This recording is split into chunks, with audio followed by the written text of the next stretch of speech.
Hello and welcome. It's the chat. I am Manny.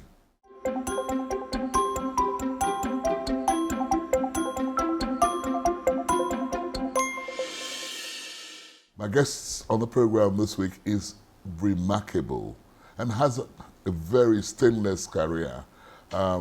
He started at the age of 16 in the Navy and retired as a Rear Admiral.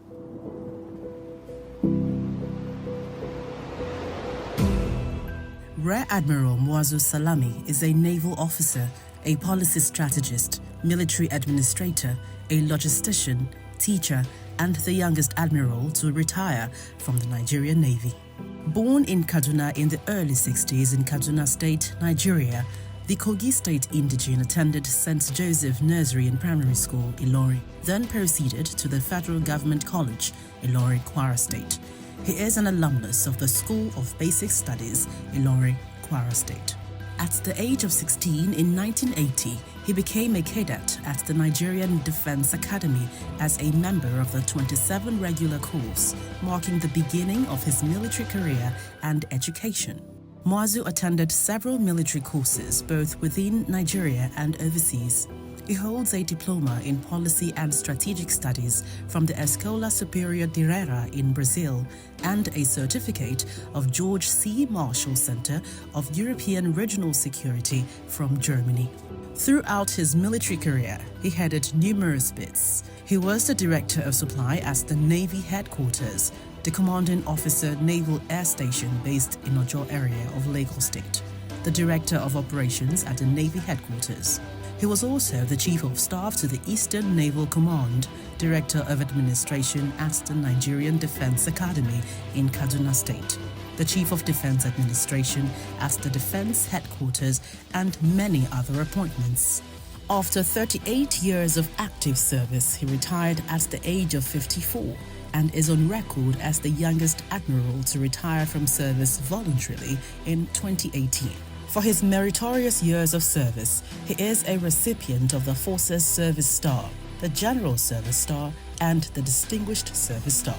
He has also received numerous recognitions for his contribution to national service and the development of his community. Rear Admiral Muazu Salami spends his retirement given to society, mentoring the young, farming, and with family. He is married with children.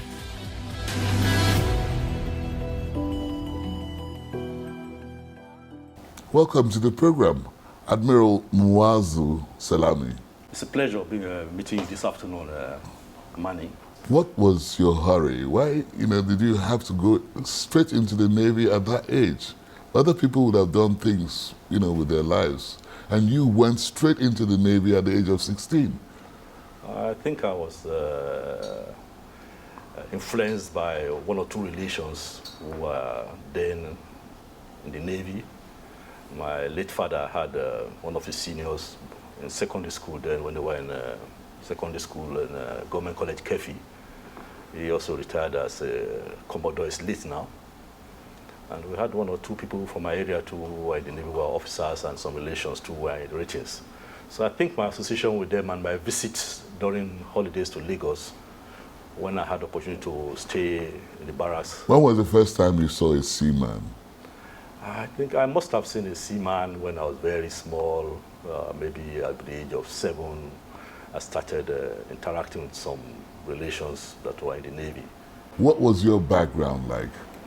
My late father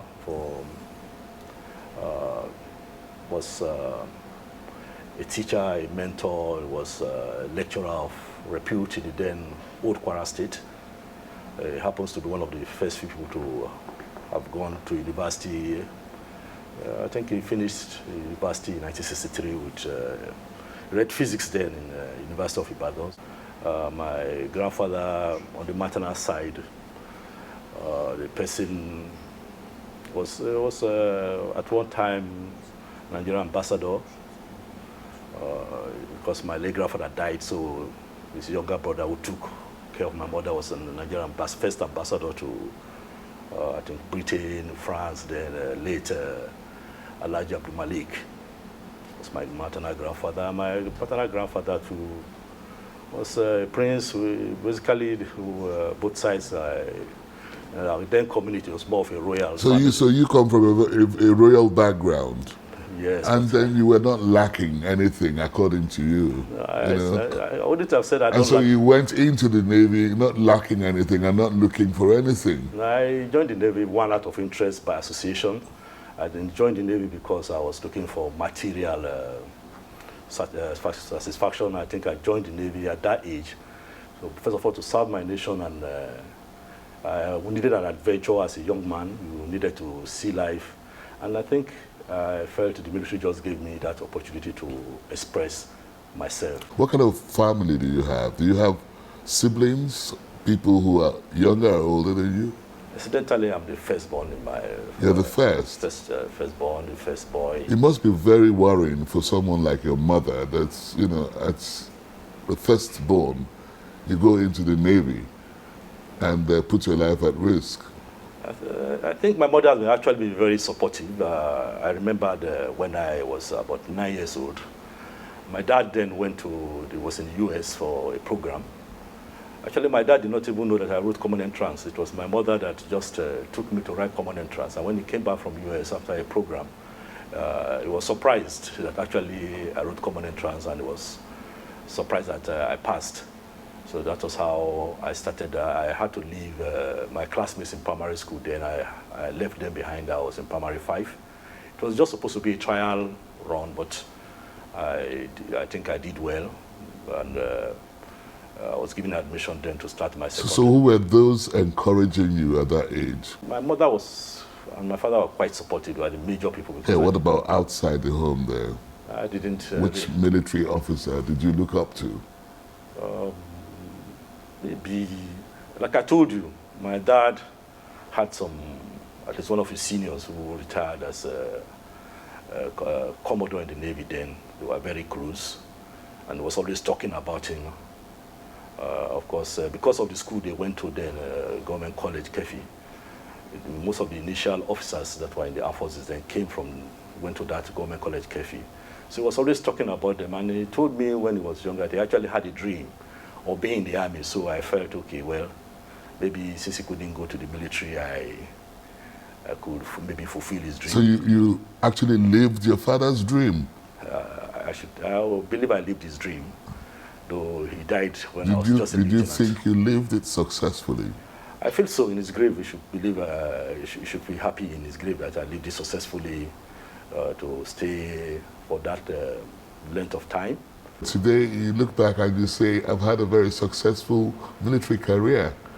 As an admiral in the Navy, you retired. And what you said to me, go and ask anybody. That's your regular, phrase. Ask anybody. You have not had a single stain in your career. I will say that with all modesty and with all high sense of responsibility, because for you to be an admiral, in the first case, you go through a lot of screening from one set of promotion, especially once you are commissioned. You have your reports. And the first thing that is emphasized is discipline. The military does not promote officers that are indisciplined. And I always say that you can ask anybody, I don't have any stain because I've never had any cause in my career to face a board of inquiry for misdemeanor. I've never had any cause to be... You have never taken a bribe? I don't take bribe. I don't. What do you mean you don't take? You hear it. I hear it. I don't take bribe. So somebody's never offered you along your professional line? People don't do it because I feel personally, I think my man even discourages it because I was not brought up that way. So I just have zero tolerance. I don't like listening to it. I understand you are a very, very devout Muslim. Is that responsible for this? Because, I mean, there are other Muslims who may have. My background, one as a Muslim, will have played a major influence on it because I've always believed that this life is temporal. You are not going to take anything. Why should you want to have what you don't need? Things that are not useful to me in my life. They don't appeal to me. I am somebody personally, I'm contented with what I have. At the age we're talking about, 25, 26, 30, you didn't need a car? I had no reason I had a car. For example, I had my first car when I was 21 years old. I bought my Really? first car. I bought it with my money because I went on a course to India. And I was in India for about 10 months on the course, and I was paid extra code and subsistence allowance. I was in India. The standard of living in India is very low, in the mess. So you could... You keep pointing back to your family. I don't need anything because my family is very rich, No, and all of that. My And you family come is from a royal family, so No. you can't be bothered taking bribe from anyone. I can't. And you went through that career, Yeah, I went through it. stainlessly, as you said. And I think, yes, and one thing about my late father, for those who know him, it was, I think he belonged to this group of people who believe maybe he was more of a socialist. He was influenced by thoughts of socialism. He was a very serious anti-corruption crusader in our community and anywhere he stood for. I think that influenced my thought in life, because every day he wakes up in the morning, he's talking against corruption. He appears on radio programs, television programs, then in Kwara State, talking about the ills of society. And I just felt that that's what my father says. As early as 4 a.m., he's listening to BBC, and when he wakes also by 6 a.m., he's talking about wrong things going all over the world, why we should not copy to such things. And I think it sank into me. I don't see my father could, if he wanted to be corrupt, for example, he would have been Richard, and he was just contented. He was a lecturer. He had no reason. He didn't come from the family that I would say is of rags or something. They had enough to live their life, and I also... What makes you contented? I get contented, one, by ensuring that I don't participate in things that will make me feel unsafe, or somebody to point at me and say, oh, I'm wearing that type of dress because we had people that contributed money for it. But you've held, so many positions in the Navy, very important positions in the Navy. Which one was most challenging for you? Well, I will say one of my most challenging appointments, basically I've been an operation officer. Most times I had been in the staff. At times I've been in the command. I think the most challenging was maybe, especially when I was the commanding officer of the Naval Air Station at Ojo. I was there for about 2 years, and from there I became the director of operations in Naval headquarters. I think that's one of the most challenging periods. What happened? Well, it's challenging because, the Navy Air Arm is the main backbone that supports the fleet in operations. And to be in command of it, I felt it was a very great honor for me to command that unit. There's something you told me, that I want to share with the public now about your culture. I mean, you come from Kogi State, Yeah. don't you? And Kogi people are usually not very friendly, are they? I think they are friendly, but I think they could. Most times, people in my place, they are very friendly, but my impression is that they are very strict. They could be strict. You could be strict. Especially when they have a belief in a particular thing. Maybe it's not easy for you to just sway them off. So when they make up their And mind. nothing persuades them, No, they are persuaded, but what I'm saying is that they The are... reason I'm asking this is that you told me that when you have a child at the age of 7, okay, a male and female must not sleep in the same room. Yeah. Can you explain this for better understanding? I think it boils down a lot to belief in Islam.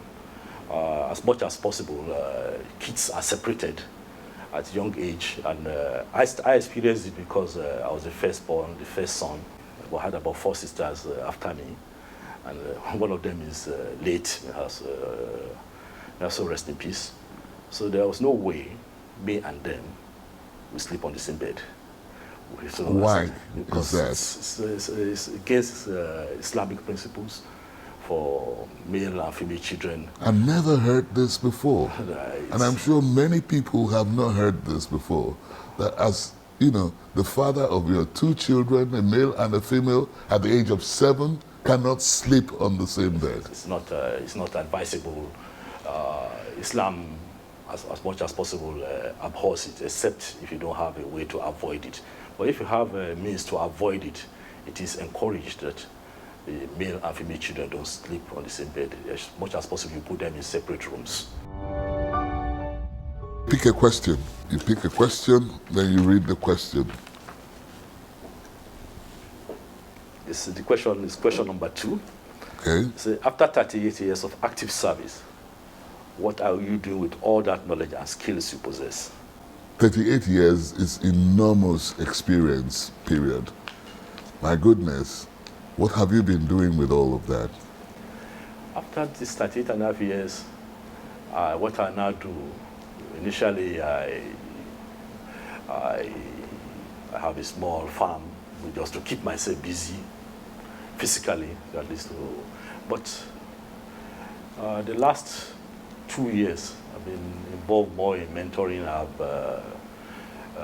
Presently, for example, I'm the national president of my own school association. That's the Federal Government College Ilorin. I'm the national president of the Old Students Association. And this an alumni of several thousands of young children. In the Navy, where you retired, many of your colleagues that I spoke to about you think that you're one of the most stubborn officers.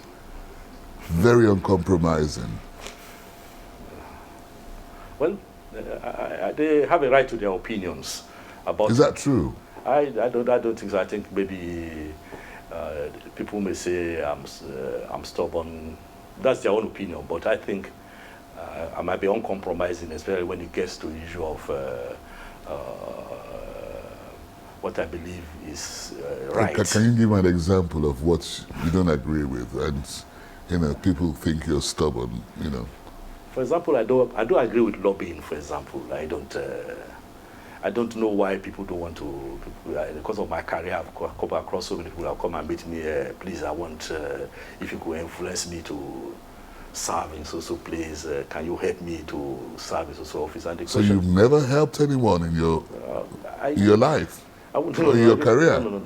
I don't want. I wouldn't say I would never help anybody, because that means I'm a wicked person. It's wicked people that don't help people. What I'm saying is I'm uncompromising in it, because you must follow standards. For example, you cannot come and meet me and say, "Oh, you are a lieutenant, and you want to be given the appointment of a lieutenant commander." You understand? If you're a lieutenant, then you should do the work of a lieutenant, and you cannot also come and meet me and say, "Oh, there's a job somewhere, you don't want to do it." Then the question that comes to my mind that if you don't want to do it, who will do the work? Are there things in the Navy today that you're looking at, and from your position of retirement, that you think you would have changed if you had the opportunity? Well, the dream, I believe the Navy will still get there. I'm happy with the levels of acquisition of capital equipments we're having, new ships, new platforms. I'm not out, but the only thing is that acquisition is not only enough, like I said, about the man himself. We need to invest more on the man in terms of training. We need to have an opportunity whereby the men are adequately trained to man those equipments. We must have training for our men to take care of attrition. There's no point in training a first set of people to man an equipment and you don't have a backup. When those first set goes, then the equipment collapses because there's nobody behind. There's no system in place to ensure that these equipments serve their entire lifespan. I think that's one of our major problems. Is the Navy sufficiently equipped? To the threats we have now, the Navy will never... Apparently you have only 3 ships. The Navy will never be sufficiently... Is that correct? I don't know. I won't say we have only 3 ships, because I've been away for 3 years. I cannot talk about the current operational state. It's only the people in the training and operations department, or possibly the engineering branch, that can tell you exactly the operational state of the ship. Like I said, it is not only being the ship being operational. The level of training for the men is important, because if you have the best weapons, You can have missiles on the ship, and the man, there's no possibility that is trained to fire the missile. The missile, he said, is useless. I don't want to go to experience of the past. You rose to the highest rank, so to speak, of the Navy. I mean, your position, retiring as an admiral, is equivalent of a general, maybe two-star general. Two-star general. Right. If you had to live your life and you had a choice of another, career, what would it be? A choice of another career. If I had a choice, if I have to live my life again, I would still want to be in the Navy. But if I have another choice, I would prefer to be. I also want to be an academician, maybe to follow the footsteps of my late father too. Really? Yeah. Are you good at it? I think I have a flair for it, but my 38.5 years did not give me the time to go into the level of academics I would have loved to be. I think that's one aspect of my life I felt I didn't have time to really face while I was in the military. And somebody also said about you that you're a very serious person. And I wonder how a serious person would find time to look at a woman. At what stage of your career did you spot your wife today? Your voice has changed again. I'm a very serious person when it comes to issue of women. My background. So how did it start? I know you're hesitating to say it. Of course, I'm a bit. I live a very private life when it comes to women and my. But you're a Muslim. You're entitled to 4. I'm entitled to 4. And you're struggling to explain 1. Because it's not also compulsory that because you're entitled to 4 that you must have 4. Okay. And it's also compulsory that if you have 1, you must remain forever with 1. And, okay. And certain times so what was the case with yours? It's okay. I have a fulfilled family life. Also, I'm an African. I've been managing my family privately as much as possible throughout my career. I try to divest them from my career. And so how many are there now? I won't disclose how many they are, because in African parlance, really, they say don't count them. They are part of your or you are on your own in that statement. I'm very private. I don't know, African parlance may have changed now. If you're going on a holiday for maybe 2 weeks and you're asked to take 5 things that are very important to you, 5 things you can't do without for those 10 days, what will they be? First of all, if I'm going on holidays, the first thing, I'll carry my praying mat. It's always in my possession. My phone is a prize collection. I must carry books. Do you read a lot? I don't vary, but I must carry books so that So what kind of books will you carry? At times I carry books on autobiographies, try to read about great people, even if it's just 1 chapter or so. Is that I think I will normally, if I travel, I like to carry my food warmer. I think the last thing I might go, I won't forget, is to make sure I have good clothes that is appropriate to the weather of where I am going to. I must carry the adequate clothing requirements to fit with the weather. Maybe because I did meteorology and I know that every aspect of our daily life is influenced by weather. Wow. And then while you are there, away from Nigeria, what would you be thinking about? Once I'm away from Nigeria, the first thing I miss most is Nigerian food, Nigerian music. Unfortunately, when I'm here, I don't miss Nigerian music, but once I step out of Nigeria, I miss Nigerian music. Why is that so with most people? I don't know. I felt I'm the only person that has that feeling. It couldn't have been you alone. Yeah, no, but that's the way I feel. What kind of music do you enjoy most? I love all forms of good music. Good music, especially the ones that are trending. Admiral Muazu Salami, it's been fun talking with you. It's a pleasure. Have you enjoyed it this time? Yes, it's been a great pleasure, and I've enjoyed every moment of the talk. Thank you very much pleasure. for coming on the program. Thanks. And that's it on The Chat this week. I am Manny. See you next time. The Chat is produced by Channels Television. You can watch it again online. Just visit our social media platforms, YouTube, Facebook.